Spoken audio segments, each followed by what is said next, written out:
Let's angle this over here. Good morning. Welcome to our sports discussion.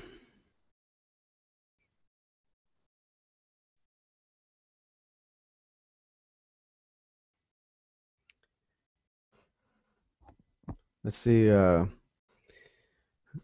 who shows up for sports class. Good morning or good afternoon. Hi. It's afternoon here. It's afternoon. Yes, Where's yes. where's here? Croatia. Croatia. Oh, okay. Yeah. And how do I say your name properly? Lucia, but you can call me Lucy. Okay. All right, Lucy. Lucia. Yes. Got it. It looks like you guys won a championship. What's this picture here? We won a junior championship Uh-huh. it's in our league. It's like a conference in the USA. Okay. What type of sport? Basketball. Okay. It looks like a basketball gym, but I wasn't sure. Yeah. So you said you're from Croatia? Yeah. Ah, okay. Very good. Um, so how long have you played basketball? 12 years. Wow. I didn't know that Croatia, well, I guess I did know that Croatia basketball was somewhat popular because in the Olympics, the men's basketball team from Croatia, they always play pretty well. Yeah, I know, but women's team is also starting to play better. Ah, So good. yeah. Excellent. hmm Hello, Jason. Yeah, hello. How are you? How are you today? Yeah, I'm fine. Excellent. Where are you from? I'm from France, France. Ah, okay. Which city? Paris.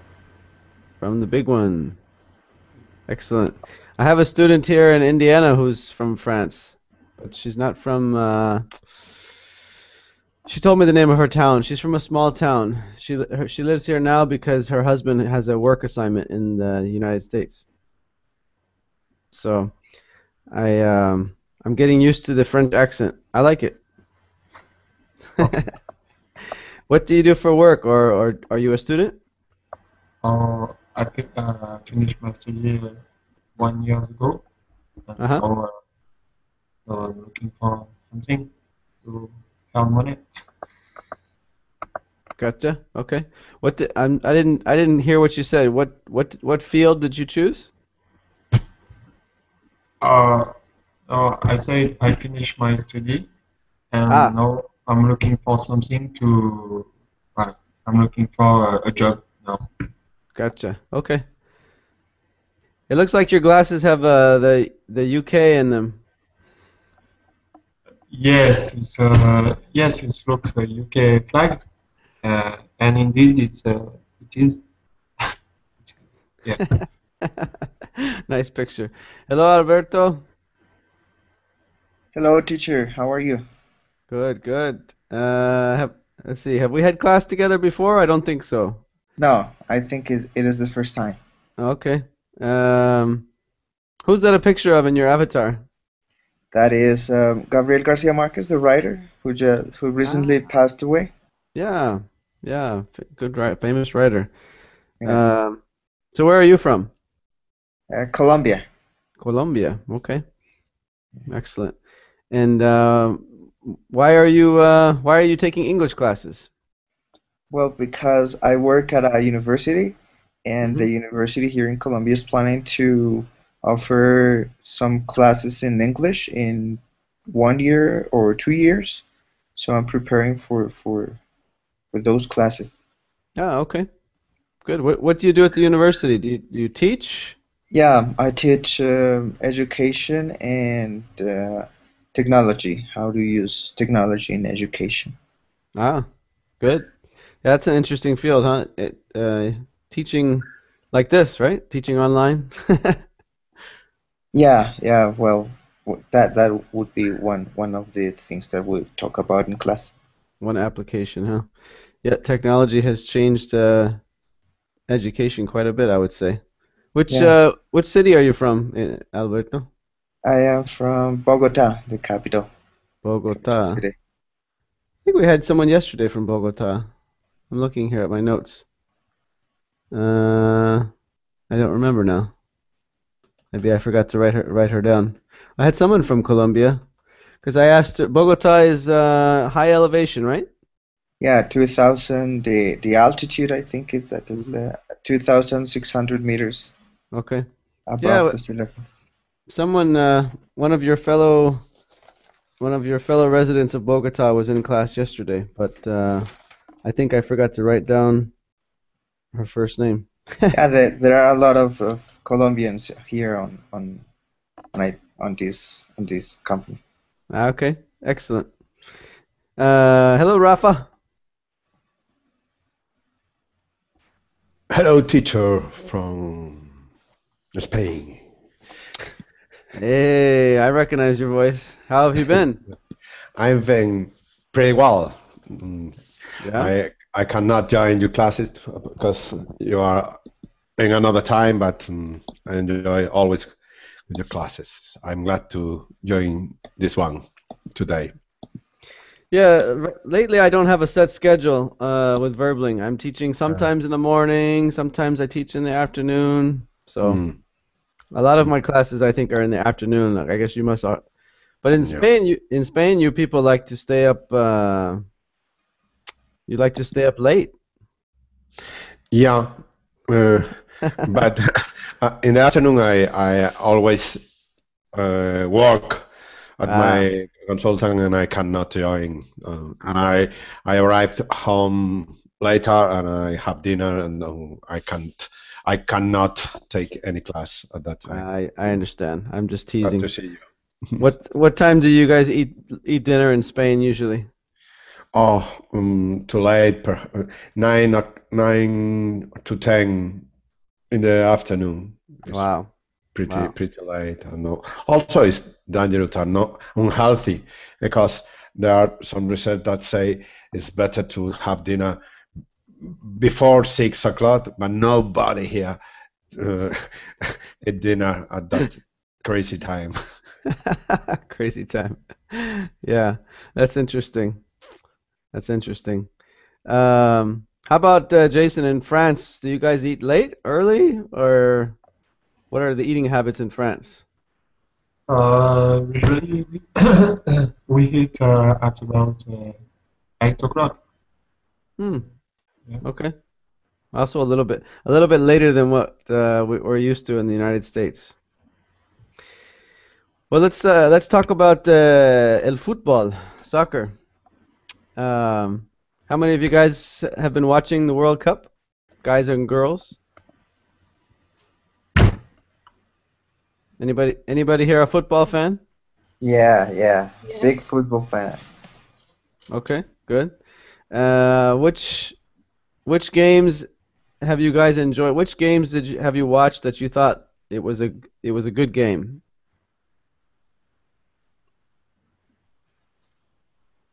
Uh, Chile played very well against Brazil.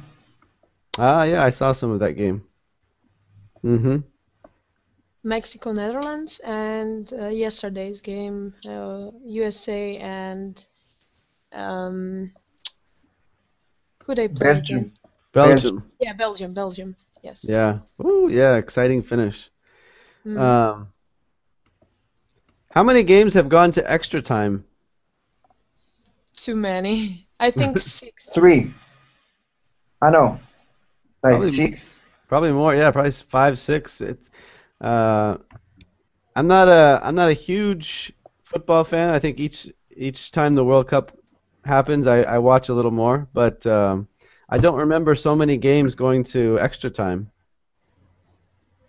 from 4 years ago. I don't remember watching so many extra time games. Yeah. So this guy from Colombia, what's his name? Jaime? James Rodriguez. Jaime Rodriguez. So why is he having such a good tournament? Well, he's such a good player, and he's very young. I think he'll be a star in soccer. real soon. Which when he's not playing for Colombia, where does he normally play? For Monaco, for Monaco, the team from Hmm. France. Well, I think he made a bad decision going to that team, but he plays there. Ah, okay. Yeah, in France, Jason, do you watch soccer? Do you watch football? Yeah, I like watching football, soccer. Yeah. Who did France just play? Who did France beat? I forgot. Uh, which player? Do you want to know which player play for France? No, Oh, which team did France play yesterday or the day before? I forgot. uh, they play Nigeria, Ah, yeah. and yeah, and they won 2-0. Mm. So the next game for France will be against whom? That game would be Germany. Ooh, Germany. Yeah. This should be interesting. So let's talk about flopping in football. What in English when we say flopping, do you know what we're referring to? Nope. Could you Yes, explain us? diving. Diving. Oh. Lucy? Yeah, diving, huh? We Yes. say flopping or diving. So diving refers to we use the same word for jumping into the pool, right? Jumping into the water when you dive in head first. Mhm. That's a dive. Flop is a little bit different. The difference between flop and dive. Flop is if someone pushes you just a little bit and you fall like someone hit you with their fist. So we say flop is when someone falls theatrically without reason. That's a flop. Whereas in English for us a dive means to go head first. But we use them together when we're talking about football. Let me send you guys a link to this article here. Actually, some of you may have grabbed it right from the class. Let me see. Was it linked into the class? Yes, it was. But I will put the link into the VerbLink chat anyway. Here we go. I thought we could read this article and discuss it. So here we go. I will put this.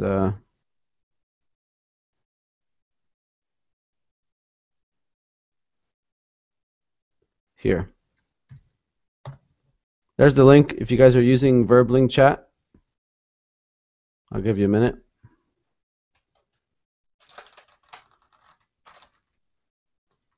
Okay. Everybody ready? Yes. Yeah. Okay. Let's just take turns reading it and then we'll discuss it. I may stop you from time to time to discuss a certain point. So we'll read the main article. We're just going to ignore the side points. The title is World Cup 2014: The Quirks of Football That Baffle Americans. I guess before we proceed, does anyone have a question about the what is a quirk?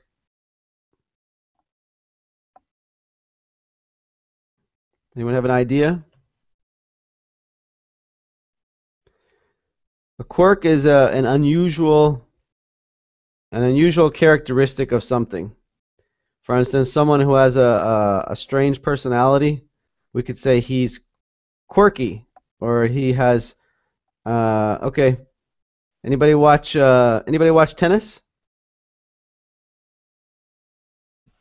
Yes, yes. Yes. So the number one tennis player in the world, Rafael Nadal from Spain, Uh-huh. he has quite a few quirks. He's a very good player, but he has some unusual quirks. Uh, He's constantly fixing his hair. He's always adjusting his underwear. And then have you ever watched him on the sideline? What he does with his water bottles? yes, yes. What does he do? I don't know. He has some kind of strange behavior. I don't know quite well, but he does this type of thing. Yeah, he has to put them in precise order. He has two or three bottles. When he's done drinking from them, he puts them in a line, perfectly lined up in front of his chair, even if it takes him 30 seconds. He's superstitious. Is that right? Superstitious?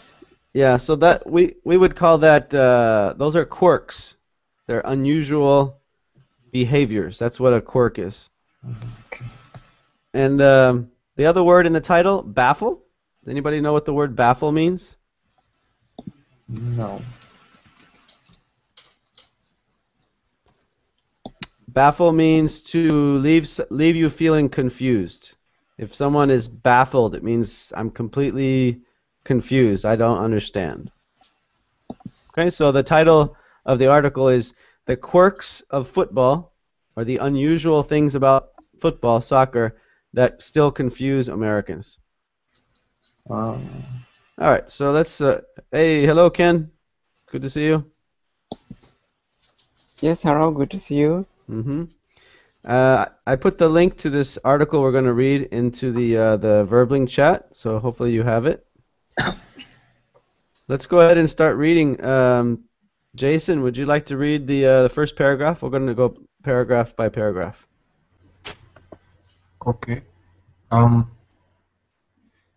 The extent to which the United States has been gripped by this World Cup was summed up by the image of President Obama watching live on board Air Force One. Mm-hmm. Good. Lucy? Mm-hmm. In the conference room of the presidential aircraft, surrounded by snacks and accompanied by aides, Obama took the 1-0 defeat by Germany, along with some 9 million of his fellow Americans. Okay, Rafa? The youth may have fallen for soccer like never before, but there are still some elements of the beautiful game that don't sit comfortably with the sports fans watching across the pond. Okay. By the way, let's stop for just a minute. What does the expression mean? We say U.S., by the way, Rafa. We just abbreviate it, U.S. It's the U.S. may have fallen for soccer. What does it mean to have fallen for soccer? Have fallen in this context, I think, is they are surprising involved in the attraction of the soccer. Yeah. We usually use falling for in a romantic way, but in this sense, there's, like you said, the attraction. To fall for is to fall in love with something. Yeah. Okay. And the expression across the pond, this is an English idiom. I don't know if you guys have heard it before. Maybe across the ocean. Yeah. This article is written by BBC.com. So BBC is from the UK. And Americans are across the Atlantic Ocean from England, so they say across the pond. A pond is a small lake, right? So you have a big lake, and a pond is usually a very small body of water. So this kind of a English humor. They're calling the Atlantic Ocean a pond. All right, let's continue. Ken?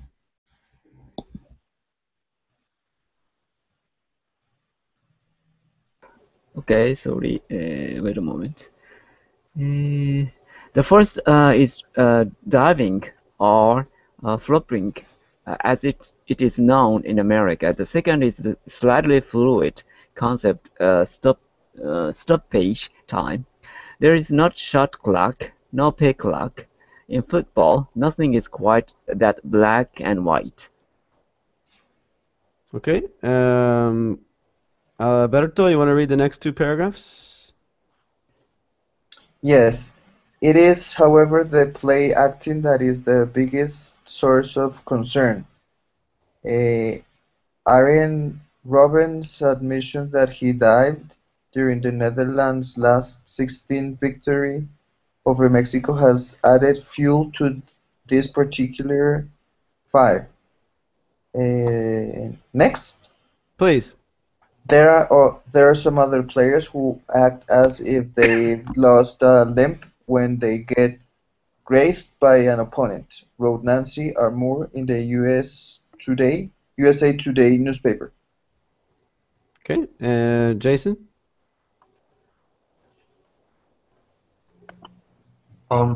Others spend so much time writing on the ground. It's look after their jerseys are on fire. It's unbecoming and has to stop. Continue. The Wall Street Journal had fans of the world's most popular game know that this is just one of the soccer's oldest and most universally despised tactics. Okay, next, Lucy? European and South American audiences have become battle-hardened to diving. In recent decades, it has gone from being a source of moral outrage to an accepted part of the game, albeit one everyone would rather be without. There is a begrudging acceptance. Fans love the game. They find a way to overlook it. Okay, good. The word in the middle is albeit. Albeit. We'll come back. We'll define some words in a minute. Let's see. Rafa, continue. In their use, the practice goes against what many see as fair play. In ice hockey, fans are used to seeing their heroes hide injuries from coaches, not conjure them up to gain an advantage. In American football, players only tend to go to ground when they are thumped by a 20-stone linebacker. It's not a game that tolerates flopping. Thank you. Ken? Basketball is, however, starting to see diving creep in, even if players are punished retrospectively. Flopping has become more prevalent in the NBA, says Patrick Fishburne, a US fan on his way back to Chicago after a World Cup adventure in Brazil. It is similar to what Arjen Robben did.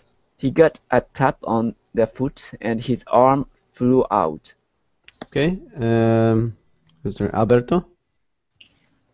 So angered was the Wall Street Journal by the diving taking place in this World Cup. They undertook a study to find out which team played at the most. The newspaper calculated that during the first 32 games of the tournament, 302 players went to ground, apparently in pain. Jason? The theatrics took up a total of 132 minutes of waiting times. According to the reports, there were 9 genuine injuries in a total of 302, leaving 293 cases of simulation. Okay, Lucy? The study showed one thing emphatically.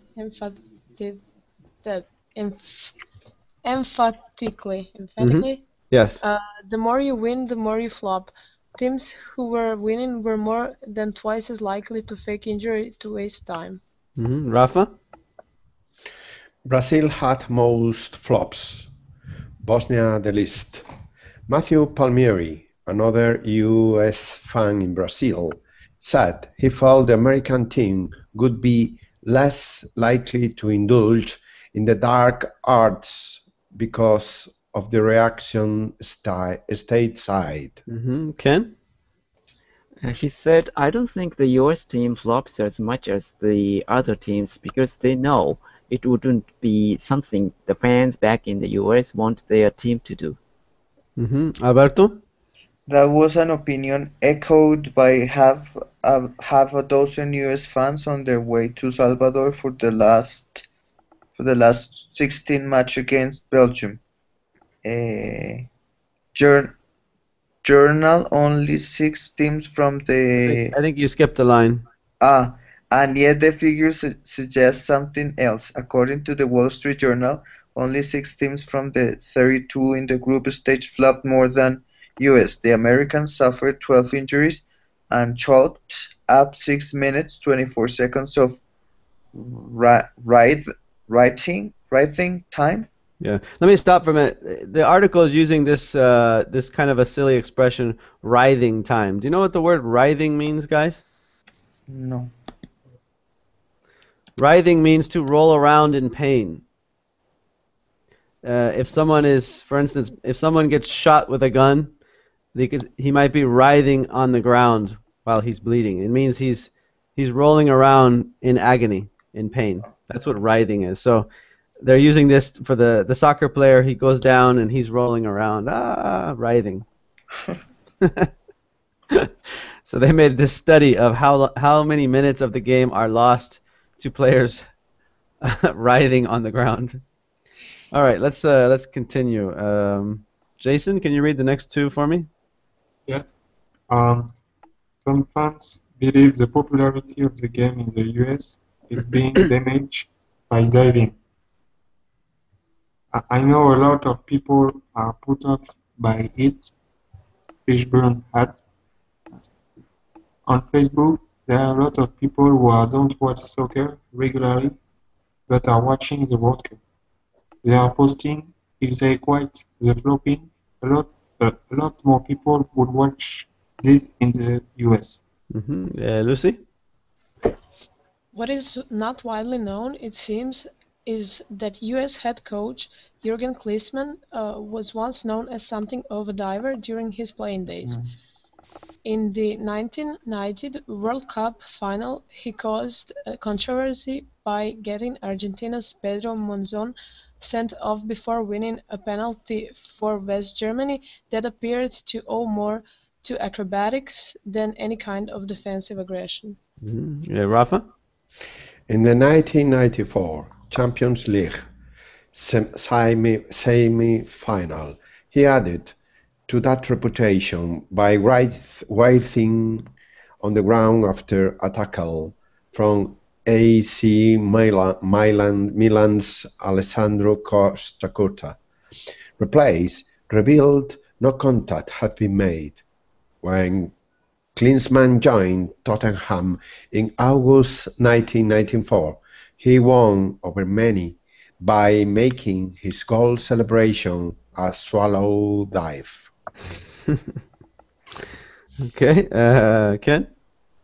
The other major issue that the US is grappling with is not now when the match is going to end. In American football and basketball, time is king.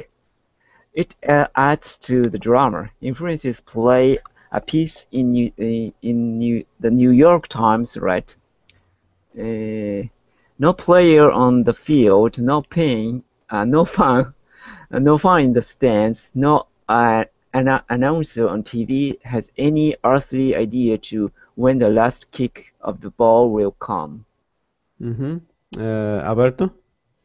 Much of this disgruntlement and frustration. Disgruntlement and frustration began after Portugal scored 5 minutes into stoppage time to deny the US what would have been an incredible victory in their second game of the tournament. Americans cannot fathom that one man with a watch on his wrist knows when the game is up and no one else does. Okay, and Jason? They are, however, burning fast, with the US TV audience for the last 16 tie against Belgium expected to grow again. Lucy? What no one has considered is that the US supporters might have to wrestle with a moral dilemma that all football fans have experienced. What if one of their players dives to win a stoppage time penalty that takes them into quarterfinals? Perhaps that is when the US love affair with soccer will really be put to the test. I guess there's the imaginary scenario, huh? Yeah. What? Let me start from the back here since we just read this. What does it mean to wrestle with a moral dilemma? Kind of fighting against moral dilemma. Hmm. What does Battle that? against. What does the expression moral dilemma mean? Maybe they need to kind of the two different idea between moral and winning or something like that. Hmm. So a dilemma, it means a problem, right? So we have a sticky situation, we have a problem. If it's a moral problem, it means that the problem is in my conscience. I'm not sure, like, we could win, but would I be happy with it? So wrestle means I'm struggling with, should I do it or should I not do it? So they use that, we use that expression in English to wrestle with the moral dilemma. Well, before I review some vocabulary, let's talk about the general idea of the article. Let's focus on the flopping and the diving, not so much on the time. The time at the very end is a minor point. A lot of Americans don't agree with that. That's not a big deal. The reason I don't agree with the time being a major factor, not knowing when it's going to end, the number one sport in America, the number one sport in the United States, the oldest sport in the United States, anyone know what it is? American Baseball? football? Nope. Older than Baseball? America. Baseball, yeah. Yeah. Baseball. Baseball has no clock. So, Mhm. and Americans are fine with it. There's no clock. Anyway, that's just a counter argument. Let's talk about flopping. So, what do you guys think? Is flopping in football and soccer, is flopping a major problem, or is it just more of a minor problem? What is your opinion? Whoever wants to. I think it's part of it now. It is not anymore like something that people talk about it, but most people have understood that it is part of the game, or it has become part of the game, and it will be very difficult and kind of unnatural to get rid of it. Okay. So it's just part of the game. Anybody else? What is your opinion of it? I am agree with the article as when they are saying that soccer could be more popular in the United States. One of the reasons could be these strange things of flopping and unfair play. There are a lot of power in the referees right now that they are making decisions only seeing the play without any kind of assistance like TV or eyes of Alcon in tennis and other devices that could help to make a decision better. This is one point that European Soccer League and other statements are trying to develop, try to introduce new devices, new instruments to make for the referees better decisions in the penalties, in the faults, in the corners, and it could be so helpful to develop and to improve the visitors and the fans in the United States. I am completely agree. Okay, thank you, Rafa. So you think they should use technology more? Yeah, that reminds me of the goal line technology, huh? Yes. How has the goal line technology been received by people that you know? Good thing, bad thing? They don't care? Good thing. Yeah. Do you think they should have added it a long time ago?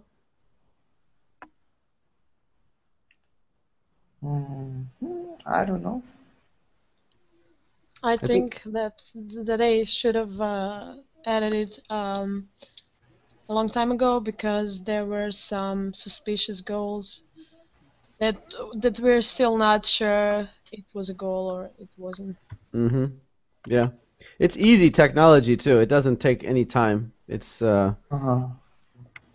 uh, I think soccer or football has been slow to adopt technology. Maybe it's a traditional way of thinking. They don't want to do. They don't want to. I don't know. It's hard to say And, why they resisted it. and I think it's baseball too. Strike zones always a problem, but Yes. maybe technology can solve the strike zone problem. But yeah, maybe some people really like the human judgment, and maybe yeah. Yeah, that's true. That's always the debate. But the honest feeling of me, if the technology is reliable, why not using? To be fair, yeah. For football, it seems easy because it's all you have to do is measure whether the ball went in or out. What did it actually cross the line? Very, very simple. What did this article say about the perception that the U.S. soccer team does not flop as much as other teams? What did the statistics reveal? This is toward the second half of the article.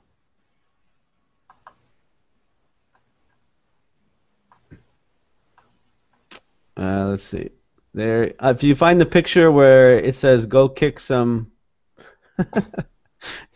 it shows the coach getting the team excited. Underneath that picture, there's a paragraph. It talks about the U.S. fans on their way to Salvador. It mentions something surprising for most Americans, I think.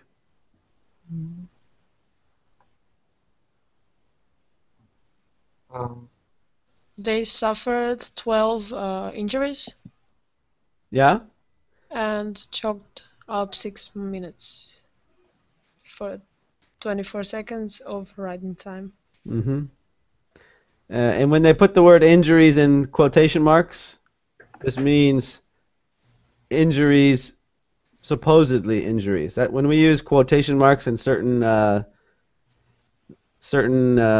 in this paragraph, they're discussing fake injuries. So they're saying that, and of the 32 teams in the group, where did the Americans place as far as the amount of flopping? This kind of surprised me. Same paragraph. 16.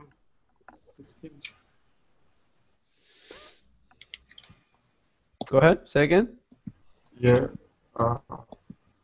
Only 6 teams from the 32 states flopped more than the US. Uh-huh. So, according to this study done by the Wall Street Journal, where they watched every game and they wrote down all of the times that someone dived and how much time they spent flopping, only 6 teams flopped more than the U.S. The U.S. was number 7. So this kind of made me laugh. Perception is not always the reality. What about the coach of the U.S. team? Of course, he's from Germany, Klinsmann. When he was a player, what was he famous for doing? Diving. Yes, he was a very good player, and he dived in. The article just said it. In the final game in the 1990 final game. Yeah. And nobody knows if that was a penalty or not because there is no camera that has a great shot of the situation. But everybody says that he dived. Yeah, it looks like I've seen the replay. Like you said, it's not perfect, but it looks like he dived because he went way up in the air. It looked like he was a gymnast. He flew through the air. Yeah. Let me ask you guys a question. Do you think there's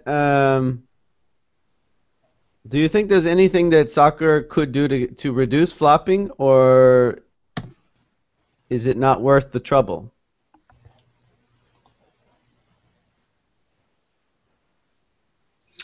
Maybe if someone reveal that a player flopped, maybe he could get some suspension. I don't know, for a game or 2. Okay. I think that.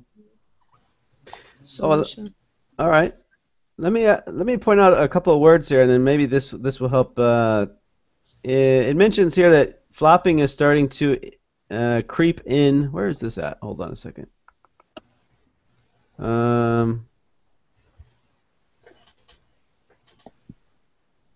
Yeah. There's a picture of two American blokes. One guy's got his hat on backwards. It's right in the middle. Underneath the picture of the German guy kicking the ball. Right above the guy with the baseball hat, it says basketball is, however, starting to see diving creep in, even if players are punished retrospectively. Let's talk a little bit about adverbs. What does an adverb do in an English sentence? To explain the verb. Okay. Explain the verb. Adverbs, they modified the verb. Okay. Modify or adjust. We could say they modify or clarify the verb, but they can also modify or clarify an adjective or another adverb. Just to give you the complete definition. Most of the time, yeah, we think of it, they modify a verb, but I'll give you some examples in a minute of how they modify even adjectives. So in this sentence where it says that, here, I'll paste it into the chat in case you cannot find it in the article. I'll paste it into the VerbLink chat. At the end of the sentence, we see here an adverb, retrospectively. Any idea what that means? Backward. Jason? Yeah, we can say backwards. Yes, backwards. In other words, when do they get punished? They get punished after the commission, see the footage of the actions. Yeah, not during the game, but afterwards. Yeah. Because it's very difficult to judge sometimes in live speed whether a player actually, the referee maybe doesn't see it, but if the commission reviews it and it's obvious that they faked, then they will issue a fine. Usually they'll take money, or if it's really, really bad, then they maybe do something more. Maybe suspend. Usually it's just money. Do you think this would have any impact on football, on soccer, or not really if they tried this? With money, probably not, because there is a lot of money involved, and football players are rich, so it is something that they can do, and it is not a punishment actually. What about a retroactive yellow card? Yeah. Work. Maybe too severe, maybe not. It depends on, I guess, it depends on how badly you want to get rid of diving. Hey, let me show you guys something that maybe was kind of funny, and you guys can tell me what you think. I found a video showing the greatest dives in soccer.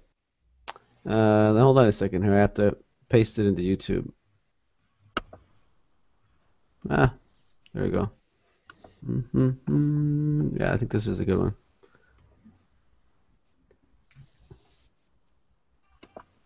Okay. But so on the line, on the other hand, you can find that pretending, making fakes, and flopping is one of the most interesting things in football and soccer, because you can win if you make a flop pretty well, or if you pretending to be a penalty, it could be so dangerous for the other team. There are many anecdotes. I'm remembering Maradona in the World Cup a long time ago made a goal with his hand. Yes. From Argentina, and it was the championship of they were the champions of the World Cup due to this goal. call the God goal or the goal from the God or the angels. La mano de Dios, right? La mano de Yeah. Dios. The hand of God. Yeah, I know it's the The famous hand of goal. God. It's true. It adds to the history or the legacy of football. That's I guess some people would say, well, if you had video replays of all goals, then you would be able to find the fake goals versus the real goals. But maybe that would take away some of the I don't know. So does everybody know how to use the YouTube app? No. Not really. I think if I just make sure that your YouTube app is on. If you press the app in the Verbling chat, I'm going to paste a video in, and as soon as I put it in, it's going to start playing. We'll watch a few of these the best dives of football, and I guess you guys can tell me what you think. I'm going to start it, and if anyone is not seeing it, just stop me, tell me it's not working or something like that. Usually you should all be able to see it as soon as I press play here. Just make sure that go over to the YouTube, the little red button on your Verbling apps, and make sure you press it so that it's on. Okay, so I'm going to go ahead.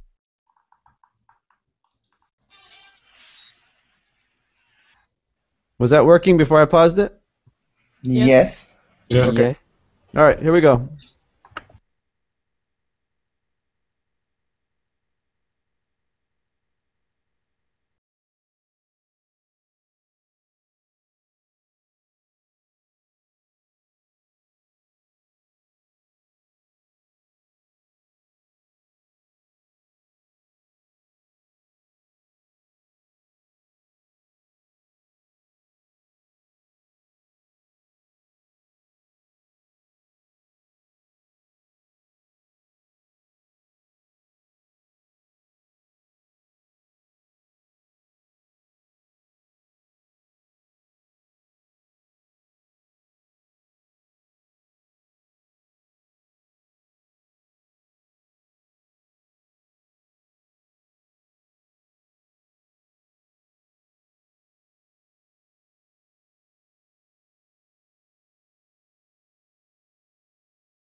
What do you think? Those are funny. Football is great. Yes, football is great. Which is your favorite of those clips? The Ecuadorian the Chilean player that took one of the Ecuadorian's player's hand and hit himself. Yeah, that's my favorite. It's it's good imagination. Yeah. I think my favorite is the announcer. Por favor, Carrasco, por favor. Yeah. What are you doing? Yeah. So I don't know. I see that. I think that when Americans, a lot of Americans, when they see that blatant of a dive, they think, this sport is crazy. Yeah, it is probably because they don't play it. Because if you play it or you're very familiar to it, so you kind of understand like how it is played. uh, I anyway, think I think it's funny how they roll around on the ground for 100 times, you know? yeah. Actually, let's see, the article that we were reading says that's what they're referring to with the word writhing time, huh? Mm. Um, in one of the articles, she says some players spend so much time writhing on the ground it looks as though their jerseys are on fire. um, let me ask you another word here from the article. It talks about in the middle of the article, right next to the picture of who is that? Is that Mueller kicking the ball? Yeah. Yes, Mueller. Okay. It says European and South American audiences have become battle hardened to diving. What do you think that means, guys? Mm. It's a hyphenated The, adjective.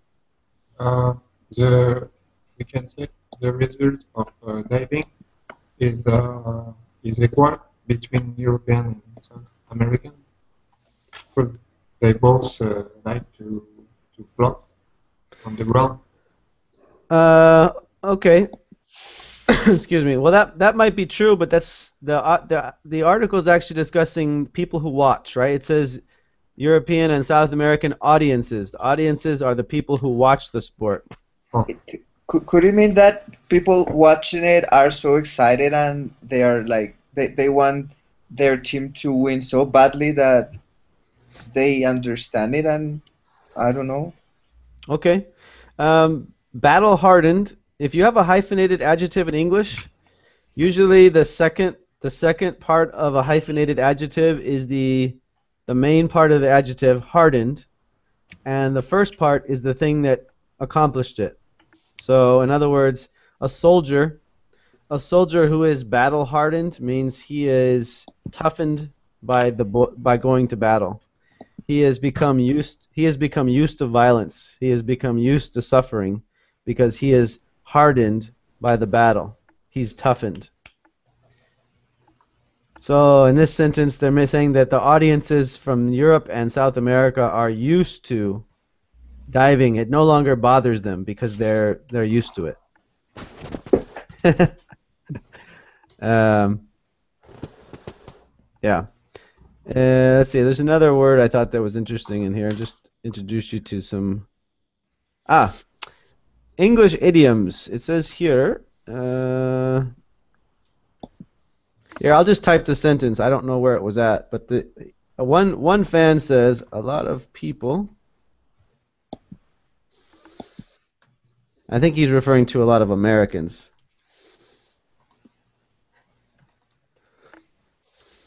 What does that sentence mean?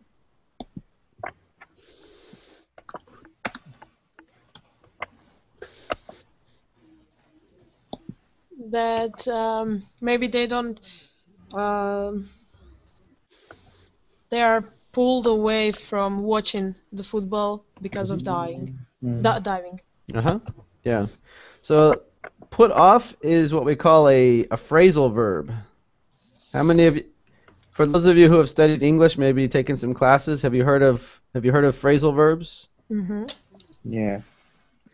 So a phrasal verb it has at least two parts, sometimes three. It means that there's a main verb like put, take, give, and then there's a preposition that goes along with it. And we can make literally hundreds of combinations of phrasal verbs where you take a main verb and you add a preposition and it changes the meaning. So put off means basically it makes me not like something. But notice how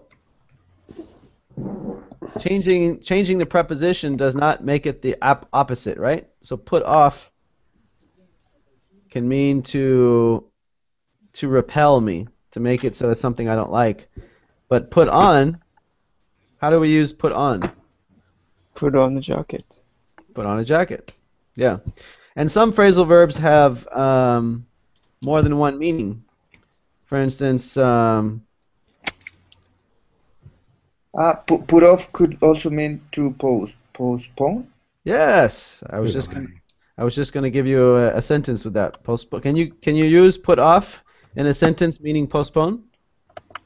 Big my I don't know, my girlfriend put off the wedding because Okay. she was unsure of about her feelings. Uh-oh. Espero que no. All right. Good. Yeah. So anyway, maybe another day we'll do some more work on phrasal verbs, but just look out for phrasal verbs when you read articles. You'll notice there's probably at least 2 or 3 phrasal verbs in every news article that you read online because they're very, very, very common. Yeah. Okay. Let's see. I have maybe 1 more minute. I have another class to teach at 10, so I have 1 more minute here. Let's do this. There's another word in here. What does the word emphatically mean? I'm looking for the paragraph. Retrospectively, emphatically. With a lot of emphasis, with a lot of encouragement, with a lot of positive feelings, could be. Okay. Yeah, so the root word of emphatically is emphasis, right?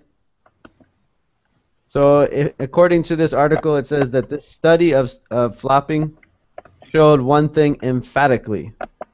The more you win, the more you flop. So if we wanted to substitute the word emphatically, we could say what? Can you put a different word there?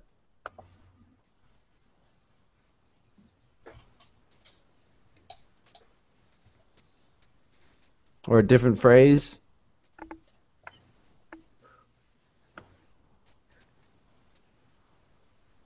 With happiness. In this particular sentence, though, this study showed if you do a research study and you say that the research study demonstrated something emphatically.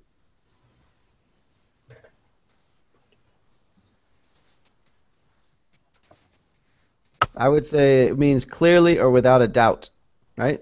With emphasis, 100% clear. So, anyway, as you read articles, don't be afraid to take the time to look up adverbs because they add a lot of flavor. I always say that adverbs are like the spice when you have a recipe. And when you use adverbs, it adds extra flavor, extra salsa to the recipe, and then it conveys more meaning to the sentence. Without adverbs, it's a lot drier. Oh, I guess that means time's up. Okay, guys, I hope you enjoyed the soccer discussion. Thanks for your opinions. Yeah, we enjoyed. All right.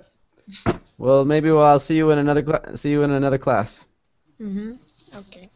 See you later. Thank you very much. Thank See you. you. Bye. Bye. Bye-bye.